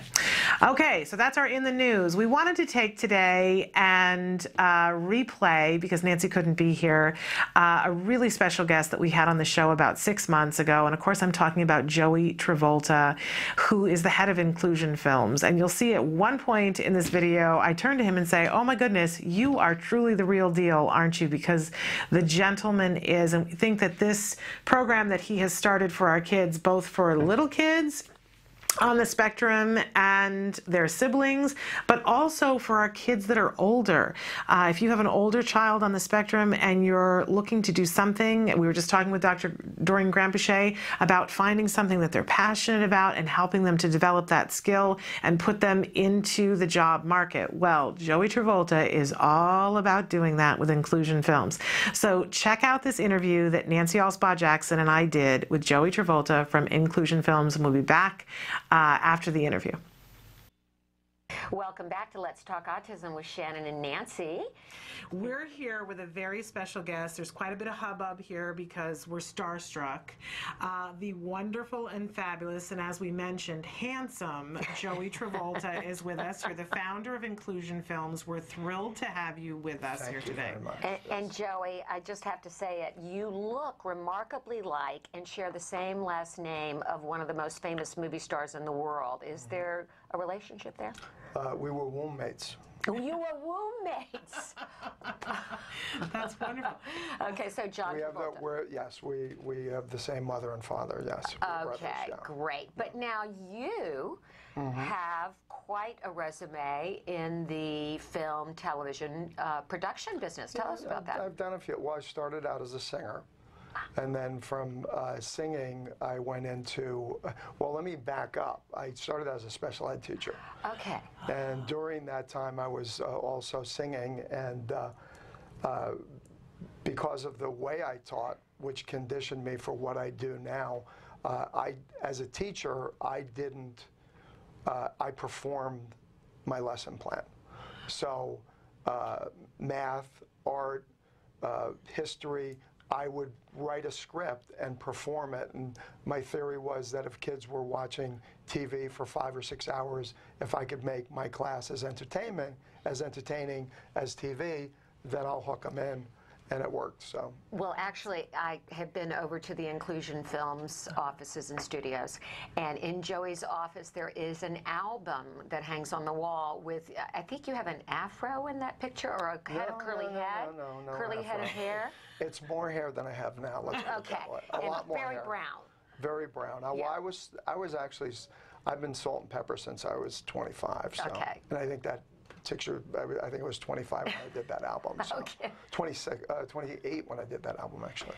Well, I'm deeply curious, I didn't realize you were a special ed teacher before. Yes. What led you into that field? Well, my father, I promised my father I would get a degree. And at that time, I was always a protector of the underdog. I would always help the special needs kids out, and whoever would get bullied, because I was one of the jocks. I was in with kind of all the in crowds as an athlete and all that, but I was also very protective from my father, who was always a very inclusive person. And I promised him I'd get a degree, and at that time there were opportunities for special ed. And so I went into that field, and I taught at an orphanage for children for a couple of years back in the So you had a early logical 70s. reason to start, but you I had a logical, stayed. but when I got my first day of teaching, it was like the bell rang, and I was like, what am I doing? I said, I hate school. I never liked school. I hated school, but all of a sudden I said, well, you know what? I know more than these kids know, so we'll stick it out. And I kind of found a way to teach that I was comfortable with, but the problem was I was putting my paycheck back into the kids. So Yeah. Right. I would have been broke, if I would have continued. But I always knew I would get back into it. Yeah, but it's amazing to me because it's a difficult thing working with children on the autism spectrum and children who have other disabilities. Not everybody is suited toward it, but clearly you are. You've devoted a lot of your life to it. Well, but again, from that background, but as a director and as a producer and as a writer, I mean, I didn't plan on going into directing.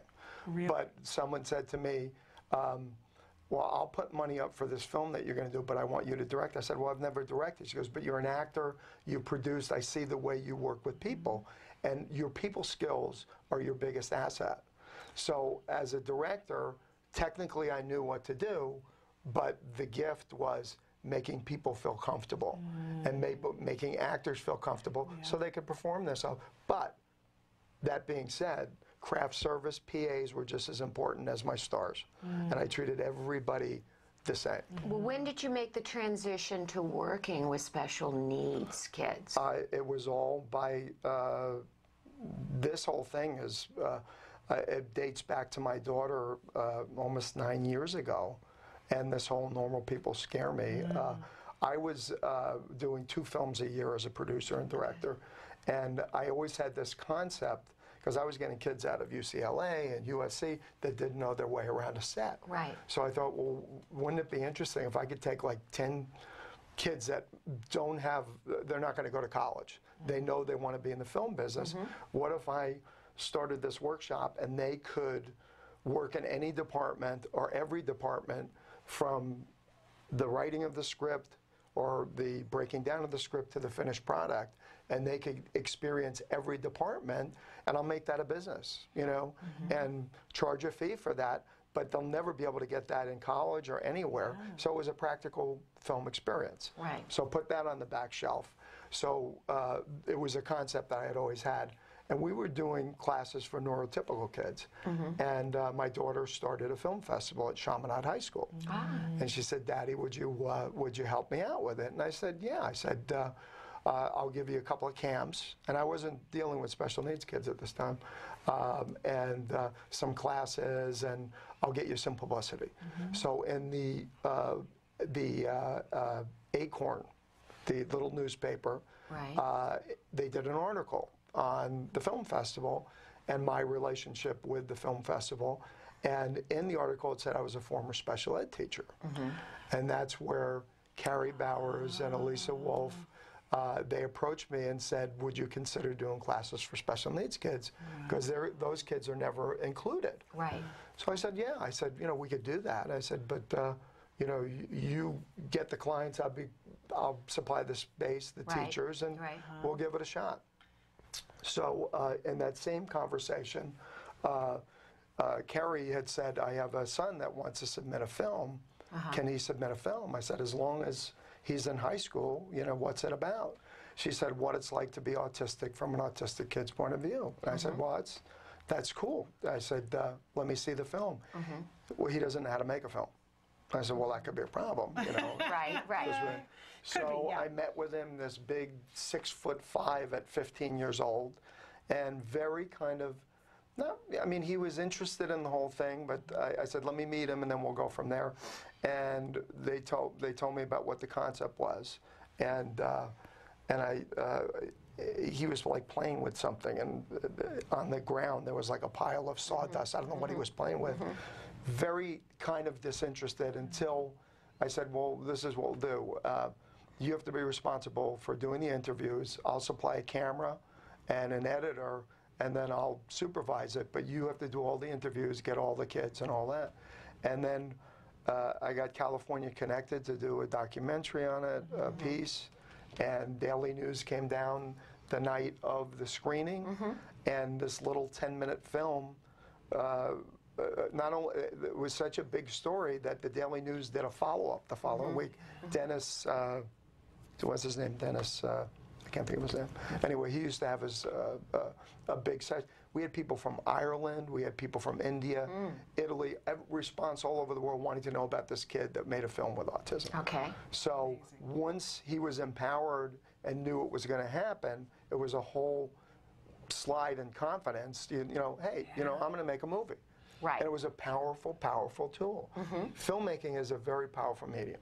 And, you know, from that we did the feature length, and, you know, then I started getting calls, could you come and do this with our kids? And, you know, so you know, Oakland University, this will be the 7th year we're doing the camp there, and they have a big autism program, and you know, we do 5 to 7 camps a year.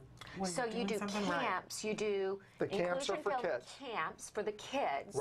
And then there's a distinction. You also have a program, correct? Yes. And what is the program? The program, so in dealing with all this, the regional center had found out about the program, the one that I had told you about, for typical kids to come and work on one of my films. They said, could you do that for our clients? So I came up with a program design, and we implemented it. Probably it's almost 4 years now. And basically it's a 20-week program. We take them through the whole process of making a film. Originally, we were going to have them work on films that I was making, but it was so hard to time a film and how that works with financing. So I came up with the concept of, well, let's develop a film in-house. And it's the same process, whether it's a 20-minute film or a 2-hour film or a $10,000 budget or a $100 million budget, the process is the same. And the process is where you learn. And how do, what ages is that aimed at? And how it's 18 and above. 18 and above. It's funded through the regional center. And do they go to Inclusion Films, to your website to apply? Do they talk to their regional center about it? They talk to their regional center coordinators about it. We do have some private pay, you know, because there are kids, Aspies, that fall through the cracks. And really, I designed it for the higher functioning autistic. And for our viewers who are not in the state of California, is it possible that somebody can come from out of state to join the program? Absolutely. And we're both in Bakersfield, California, and in Burbank here. Okay, that's good to know. Let's take a little break. Yeah. And then I want to come back and hear about specifically about the camps and about this camp for the military families, for people who have younger kids. Yeah. But for those families who have the 18-year-olds who are always saying to us, what more is there? This is something you can add to your list. And I want to hear some of your success stories too. We've met a few of them. Okay, exciting. So stick with us. We're going to be back with Joey Travolta in just a minute. Welcome back to Let's Talk Autism. I'm Nancy Alspaugh-Jackson here with Shannon Penrod and our special guest Joey Travolta of the Inclusion Films program in camps. And Joey was just telling us how he got into working with special needs children. And now we were going to talk to him about how those camps work and the program works. Yeah, because you mentioned you have this program for the older kids, 18 and up, but you also have camps for younger kids. Yeah, and that's, I've been doing the camps now for 7 years. They're generally 50 kids. Okay. We try to do a mixture of 35 with autism and 15 neurotypical to make it a full inclusion. And a lot of times it'll be siblings, so they get to meet other kids that are dealing with the same thing. And basically, it's a 2-week camp. It goes from 10 to 3, 5 days a week for 2 weeks. And it's like the workshop. We just take them through the process of everything. We always have a theme.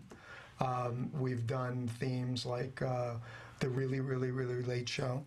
And it was, we'd have the host. And then generally, we break them into 3 groups, and each group makes a short film. Okay. A 3 to 5 to 7 minute film. But it usually goes into a show. We did The Junior Apprentice. I played Donald Trump. I had the and the assignment was to make a PSA for autism. Okay. So did you wear a comb over? I wore a comb over. It was actually, I had a lot of fun doing it. I'll bet. And then this year we're going to do a takeoff on 60 minutes called 30 minutes. Oh, how wonderful. So we'll have the 3 hosts and do it just like the 60 minutes, but 30 minutes, and people will come on talking about their films. Yes. And this is the workshop we're doing this summer with Joey and in partnership with Cox Communications and Act Today. And it is designed primarily for military children in the San Diego area or wherever. And it's going to take place in the San Diego area. It's from June 18th to June 29th. We have about 25 applicants right now that have been approved. So we have room for 25 more, a mixture of kids with autism and their siblings. And we want to encourage everybody to go online. I think Emily has the link for that. She does right there. You can call us. You can go to that website address right there, acttodayformilitaryfamilies.org/Cox Film Program, and or call our number there. We are very excited about this and the opportunity to work with Joey, and we hope to be doing more of these camps around the country to help our kids on the spectrum get much needed job skills and just great social skills and all kinds of things that they come out of this with, which I'm curious, what kind of transformations have you seen with some of the children who have gone through your camps? Especially the Detroit camp, because it's now 7 years, and I've been watching them grow. Yes. And, you know, when we the very first year we did it, the dean from the college, we were having dinner after, and she said to me, she said, "You don't know how special this camp is." And I go, "Oh, well," I said, "Thank you very much." She says, "I've been watching you work with the kids, and your staff work with the kids." And she said, "In all the films that you made, how many films have you made?" And I said, "Well, 20, 25. She said, "Have you ever changed someone's life?" And I said, "Well, you know, I entertain people. I don't know about changing their lives." And she said, "We don't know who it is in this group, but there's at least 10 to 12 out of this group of 50 that you will have impacted their life forever." And I'm thinking, wow, man, that's like, it was such, and now, you know, we expanded to 7 cities and, you know, worked with thousands of kids over the years, and we're seeing that. We're seeing them want to go into the field. But the big thing, and we've made provisions for that, is the transition. because transitioning out of school is very, very difficult. Oh, yes. We were talking about that at the top of the show. Tell us a little bit about some of the transitions you've seen, and you actually do have graduates of your program in camps that are going on to work in the film industry. Yeah, well, not so much because most of the camp, the kids are just younger coming, kids, but two of them work full time for me now. Oh, great. And one came on the road with me last year. He got to go all over the country. He'd never been out of the state of California. What kinds of things does he do for you in his role there? He's an editor. Okay. And he works full time for my program up in Bakersfield. And I bet he's an excellent editor. He's an excellent editor, and it was very, very cute because we were traveling around. We were having a lot of problems with travel last year, and we missed a plane. A plane was canceled. We get to Houston, and two of our employees are on the spectrum, and I had two other employees that were going to be left behind going to Pittsburgh. So I gave one of my guys, I gave him, a credit card and cash. I said, make sure they get on the next plane, because I was going to open the camp. I said, if you need to take a hotel, that's okay. Make sure these guys, they're the first ones on the plane. Okay. Well, one of the other employees was his first time working. He really wanted to get on the plane, and he,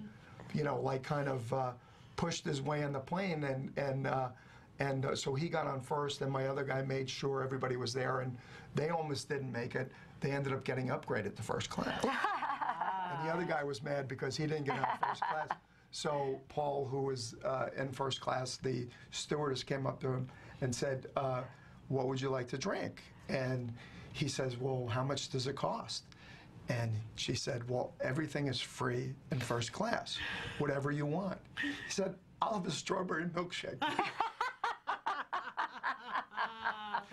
So it was very, very cute. Yeah, wonderful. But he did a great, and now he's living on his own. He's got his own apartment. And he's high-functioning autism? Or? High-functioning autism. Okay. What percentage of autism versus other developmental? I know there's some Down syndrome. I know. Can you give us an idea of the kinds of mixture? Well, in the workshops, I would probably say 50 to 60% autism. Yeah. Yeah, and they're in a very strong position to succeed. And why is that, Joey? Well, because they're brilliant. It's a matter of recognizing that brilliance and finding out what their gift is, because everybody's got a gift. You got to find out what the gift is. So we've been lucky in that we've been able to find gifts in these young people, and it's cultivating it and making them feel comfortable being around other people, communicating with other people. This is why filmmaking is so important, because everything that goes into filmmaking goes into everyday life. So you're learning social skills, you're learning communication skills under the guise of filmmaking. Yeah. Because everything that you can name, accounting, building, wardrobe, all these things go into filmmaking. I mean, we have several kids up in Bakersfield that have totally fallen between the cracks in the school system. Right. And they've come to us, and they fit in. All of a sudden, they fit in. It's such great. How do we get this message out to the rest of the world, to the film industry, to? Well, there was an LA Times article on inclusion films, and from that, we've been getting quite a few calls. Aaron Kaplan saw this article, and he is a prominent TV producer. Yes. And he called me right after the article and said, hey, man, I'm Aaron Kaplan. I have 8 pilots. And, usually anybody that says I have 8 pilots is, I can see 2 pilots, but 8 pilots. Yeah, but he was telling the truth. He goes, I'm telling you right now, he goes, I'm taking my 90-year-old grandmother out for breakfast now. This isn't, I'm not throwing the bull with you. I really want to help. So he called, and then meetings kept getting canceled. But then all of a sudden, the pilot came up. He hired 2 of our kids. Great. And one of them, to give you an example, I was going to send somebody along with him to be there with him to make sure. And the call time was 7. And at 6 o'clock in the morning, he was waiting. Oh. So as the crew pulls up, there he is. Right. And 7:30, Bill, who works for me at the office, calls me. He goes, "They don't need me here. He's already working. You know, he's already working." And now they're going to hire him on to work. It got picked up, so he's going to have a full-time job. How great is that? How great is that? Now, we met a young woman that has been part of your program, Danny Bowman. Brilliant. Is that her name? Yeah. And tell me about how she has written 2 books, and they with her special animation. And can you tell us a little bit about Danny? Well, John Martin and myself, we were writing a screenplay, and this guy, Richard Willich, who had funded a couple of camps in Jacksonville, had the story about a baby bull. Yes, that he owned. Holding the bull, and he hadn't even met the writer yet, John Martin, who has a daughter with autism. Okay. And said, he comes in, he goes, "Hey, boys, I got a problem." "What's the problem?" He goes, "Well," he goes, I got to go talk to this, the school district, and they want me to read this Dr. Seuss crap. I don't want to read that Dr. Seuss crap." He goes, "I need you two to come up with a story." So we came up with this story about a bull that strays away from the herd and meets this little boy who's always being bullied. Yes. And so it was a cute story. I mean, you know, we didn't even think twice about it. And then I said, "Well, why don't you hire Danny? I can have her do the illustration for it." So they hired her, and she did 2 books for them, and they're very sweet books. They're wonderful books. My son Wyatt absolutely adores those books. They really strike a chord with kids. Yeah. And Jim, you got one for I got one for Jim, and he we met. loves it. We met Danny at the Autism Speaks walk. She was there with the books. Yeah. And she's just a delightful young woman. Well, when I first met her, you know, she's quite prolific. She came out with me last summer and taught animation at the camp. So she actually teaches animation. Well, Toon Boom is the, I think it's Toon Boom or Boom. I have dyslexia, so. Anyway, they sponsored her last year to come out. She came to a couple of the camps. Okay. But usually anytime there's any kind of prodigy or great story, they usually come to me, you know, for advice or, you know, whatever, to see if there's some way we can collaborate. So she came in one day and she was so adorable. She opened up her laptop, and she doesn't call me Joey or Mr. Travolta. She calls me Joey Travolta. "It's so nice to meet you, Joey Travolta. Are you ready for the presentation, Joey Travolta?" I go, "Yeah, sure." So she opens up her computer and has, you know, this type of presentation, color, a brochure of all her characters, and she opens a computer and she says, "Captain Uran went to the planet Nebulous, where she met her new friends Nini and Feeny.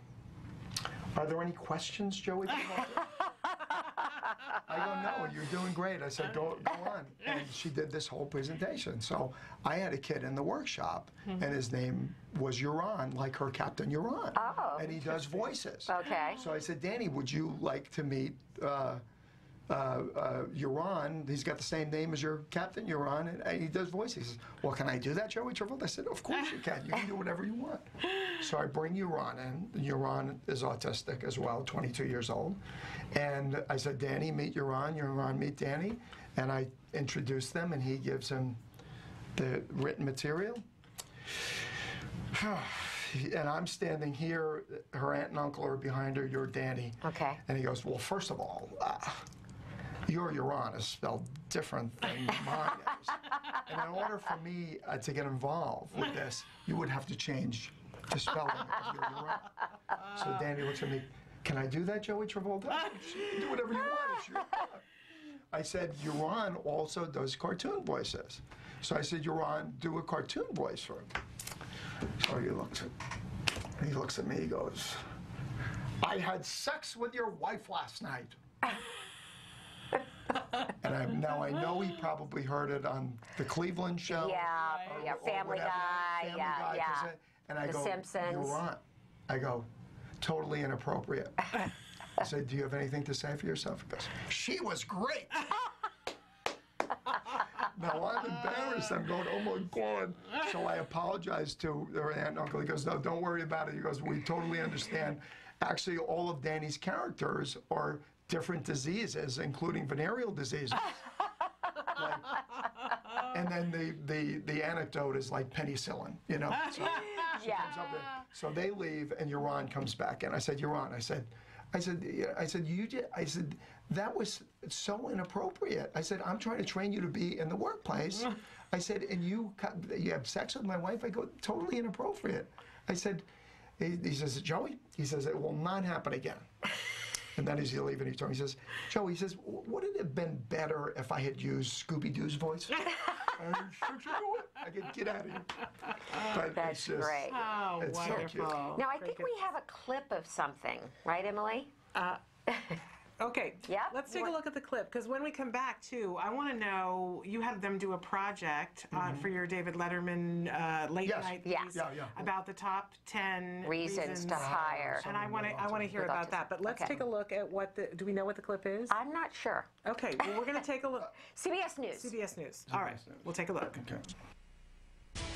In high definition, this is CBS 2 News at 5. He's the brother of a Hollywood superstar. You'll recognize the last name, but you may not be familiar with the first.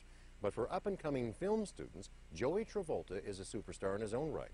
CBS 2's Stacey Butler sat down with the filmmaker, who's giving back after decades of being given the chance to realize his own dreams. Paul, his last name makes him Hollywood royalty, but it's his heart that may well make Joey Travolta a legend, not among the industry elite, but to a growing number of people with disabilities who until now have never had a chance to shine. Before he received a degree in special education, before he was a film director, actor, and musician, before he was ever known for being the brother of an acting icon, Joey Travolta rotated tires at his dad's body shop in New Jersey. We grew up in a very kind of blue-collar neighborhood in the midst of, you know, a lot of racial tension and just a very tough time in the 60s. And my father was just, everybody was welcome at our table. He treated everybody equal, and he treated everybody with respect. And that's what, you know, when you treat people with respect, they'll treat you with respect. And that's something that my father taught me. Now, 30 years later, you never know what can happen. Joey Travolta, I believe everybody has a gift, is putting the lessons his father taught him to practice.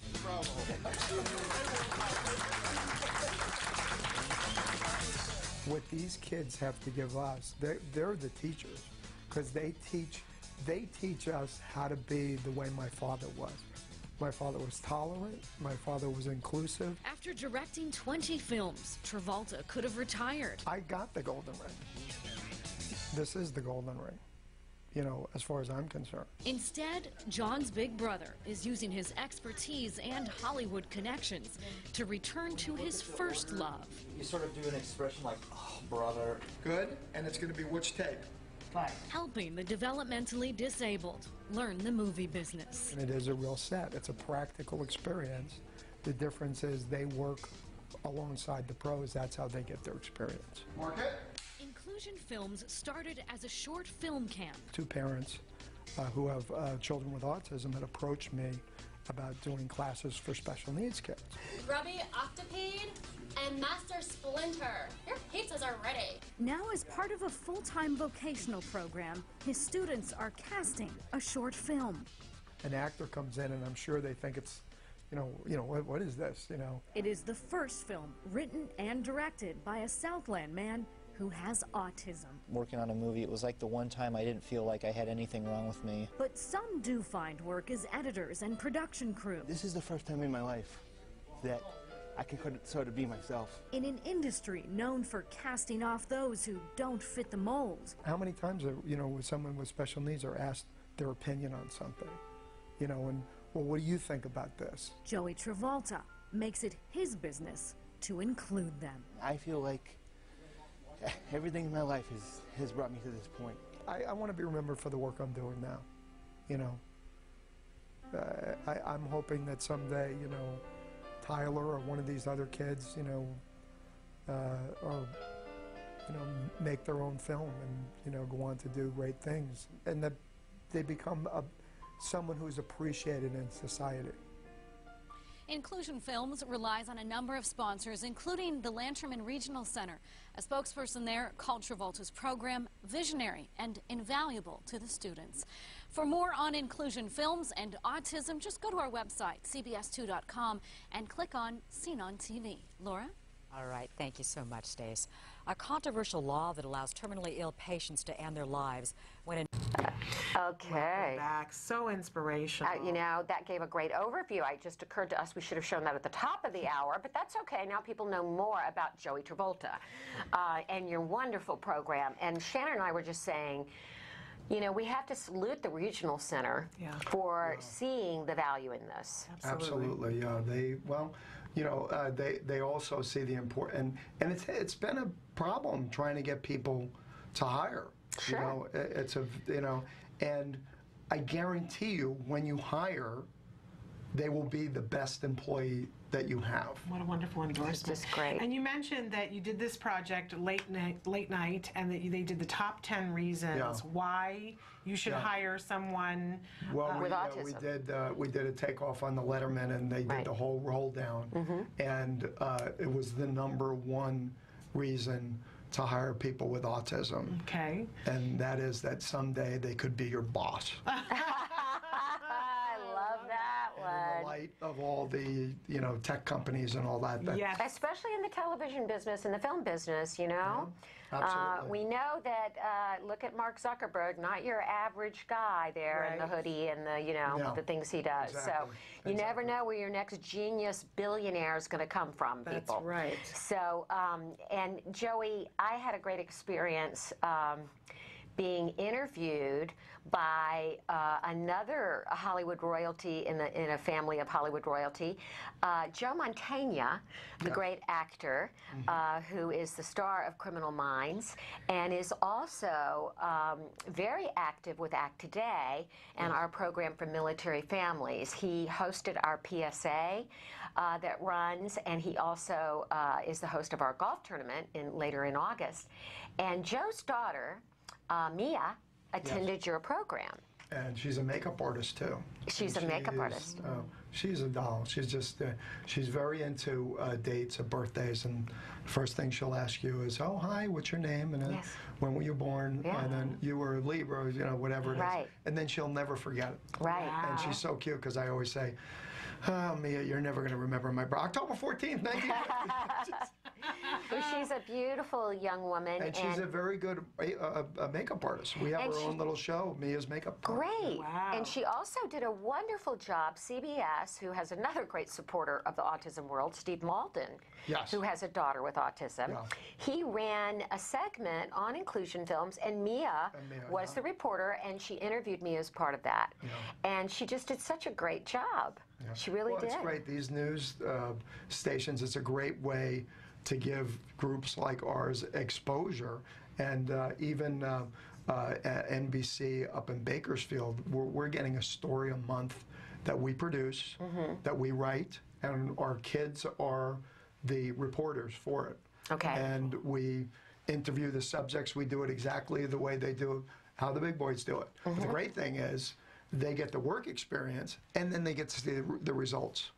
Wonderful. And I think that's one of the great things about filmmaking is that you do see results. Yeah, absolutely. There's an end product. Yeah. Whether you were a grip or electrician or an actor or a writer, because there's so many facets of filmmaking, you become a team, you become a family. And that's what they're excluded from. They're a part of a gang. Exactly. Filmmaking gang. It's a wonderful what a group to be part of. And as a parent, I am so interested in this. I mentioned before we brought you in that I have a son. He's turning 9 in a week and a half, and he has been dinging at me forever. He wants to make a film. He has an idea for a film. He wants to make a film. So this is of deep interest to me. But I'm curious, as a parent, how you deal with kids of different abilities. That you've got a group of kids. We have a bar that we raise. Okay. Okay, and we expect the most out of it. I love that. And wherever they start, we help them and lift them up. You assume intelligence. You assume ability rather than the opposite. I don't talk down to anybody. Thank you. Right. I don't. The way I talk to you is the same way I talk to the kids, and my staff is like that too. You know, I have a wonderful. great group of people that work for me. Yeah. I am an opportunity creator. Yeah. I create opportunities for people. Yeah. And it just happens to be through filmmaking. Well, it's a wonderful thing. You're the real deal. It's a very cool I am thing. the real You deal. are the real deal. I want to say one more thing about our camp that's coming up. Yeah. Cox Communications, who has partnered with us on this Yeah, and funding that's it. fantastic. They are planning on, we're going to be showing Yes. the film Yeah. at the San Diego Film Festival. Yeah. And we're going to be having a big red carpet premiere down there. So this Yeah. is going to be a really great opportunity. And I think it's tied into the San Diego Film Festival. It is. It's tied into the San Diego Film Festival. We're going to have a red carpet premiere of the film, so the kids will be able to go to that. And That's the it's most so cool. exciting thing when they see it with their families and they see their name up there and see them. Because I do part of the greatest part of for me is doing interviews. I interview the kids. Right. And last year we did this whole segment on who do you look up to, and they would talk. Oh, my mom. I said, one to the camera. Tell your mom, tell your dad how you feel. Just right. So I had this one kid, and I said, who do you look up to? And he said, the ceiling downstairs. That literal thing. I said, literal. Well, I said, I want you to tell the ceiling downstairs how you feel. He gets up and walks out of the room. He was going downstairs to tell me. I don't know. It's a great story, the literalness of it. But you have been such a great guest and so wonderful. Energized. I know both of us, Shannon and I, oftentimes we have guests on the show and we're just like, wow, you know, to see somebody that's doing such great things with our children, such practical, needed things, is just so inspiring, Joey. It's and just as a mom of a child with autism and the sister of a brother with Down syndrome. Yeah. We're all in this together, and you know, we want to make it the best for our kids, and that's Wonderful. you know, that's what we do. I want to go briefly over some of the logistics because we talked about 3 separate things that parents are going to want information on. So if they've got an 18-year-old or older that they want to get into your program, who do they need to contact? Well, they should contact their service coordinator. Okay. And if they're not, just getting in touch with us through the website, Inclusion Films. Okay, because if you're in California, it's covered by the regional center, which means they're going to be able to do it And they got free. the email up there. One of the things that we do in Bakersfield, we even have kids in Kern County that come from outside, and they stay at a hotel and they provide wraparound service, and so it's kind of cool because that's even. Okay, awesome opportunity. But if you're not in California, you have the possibility of coming in, possibly and staying from out somewhere. Of state and Okay, then for the military families, for the Activate for Military Families program with the Cox film program this summer, June 18th through June 29th. Emily's got it up there again. You can call us. You can write us at Act Today there, very simple, or you can go on the website. There is an application. We are encouraging people to apply. And also for your kids that are not on the autism spectrum, because we want siblings. So it is inclusion. So we want both kids on the spectrum and their family members that are not on the spectrum to come with them. And I'm going to be coming down to visit that camp, Joey. I can't wait to see what you guys are doing. And then we're going to have that big red carpet premiere later, I think in the early fall. And it's going to be such an amazing experience for our kids. I really encourage you to go after this program. And then for families who are not military families, who have younger kids who want to do one of the camps, you do those in 7 different cities, did you say? Yeah, well, we've done them in 7. This year we're going to be in St. Mary's. Okay. Up in the Bay Area. Okay. Then we'll be in Pittsburgh. Okay. And then we're going to be in New Jersey. All right. At where I went to college. Well, where I went to junior college. It's now St. Peter's College now. Okay. And then in Detroit at Oakland University, but they list it on the website. Okay. Wonderful. So go to the website. That's where you're going to get the most information, because this is a wonderful opportunity for all and of our you know, kids. maybe there's if there's something where a family's interested and they can't get it through regional, maybe they could apply for a grant through Act Today. We could maybe work on that too. Wonderful thing. Okay. Thank you so much for all the work. Welcome back. So that was Joey Travolta, truly the real deal, and the wonderful Nancy Alspot Jackson, who you guys know I'm such a huge fan of hers, And I had the opportunity this last weekend to attend the Denim and Diamonds benefit. It was the 7th annual benefit that they've done. It's their biggest fundraiser for autism care and treatment today. And it was, you know, and I've shared this before with you guys. You know, for me, this is not the crowd of people that I usually I'm used to running with, especially in the last few years as I was home in my sweatpants dealing with autism. You know what I'm saying? And so it was a star-studded event, and Denim and Diamonds. I don't have either of those. Can we just talk for a moment? I don't have any denim in my life. I don't have any diamonds in my life either. Thank you so much. But I had a wonderful time and met so many wonderful people, and it was so nice to see how many people support us. And everybody was 100% clear on the fact that the evening was about raising money. And I got to hear from so many different people. It was really amazing. The evening was to raise money, and they always give awards, activism awards, and the two top awards were going to Joe Mantegna and to Steve Malden. And Emily's going to show you some of the ways that you can get in touch with us while I continue to talk. But in any case, both of those gentlemen are dads with daughters on the spectrum. I'm going to try not to get emotional as we leave this show, but it was so compelling to talk to both of them. And Steve Malden brought his wife and his daughter with him. And Stephanie, we know Stephanie's Day, he has created these resource fairs that my son has been able to go to and that we've found so enjoyable. And so Stephanie herself was there, and I got to meet her. And to see these two dads and how they were and how proud they are about their kids and how much and both of them said, when I did ask them, and we'll see the interview next week, you know, what do you want to say to dads? And he said, I gotta say, it's the woman that I married, boy, that's the real hero, which, you know, that's the right thing for them to say. In any case, they were both lovely and brilliant, and there were a lot of people there to support them. And, you know, sometimes you'd be standing there and ask a star and say, so, you know, why this subject for you? And Shamar Moore, in particular, a lovely man, can I just say? One of the stars of Criminal Minds with Joe Mantegna, he said, here's the thing, I don't know enough about autism, but Joe is helping me to understand, and I see his daughter, and I want to learn more, but I'm 100% clear that I need to be supportive of these families. And by the way, Bonnie Hunt, wait till you see Bonnie Hunt. And two of the nicest people that were there all night long, Jean Smart and her husband, Richard Gilliland, an actor that I've loved for 30 years. But they were wonderful, and they were there for us and for our kids, and we'll talk more about that next week. But I thank you for being with us here today. We'll be back tomorrow, 1 o'clock Eastern Time, 10 a.m. Pacific Time. Until then, please give your kiddos a hug from me. Bye-bye for now.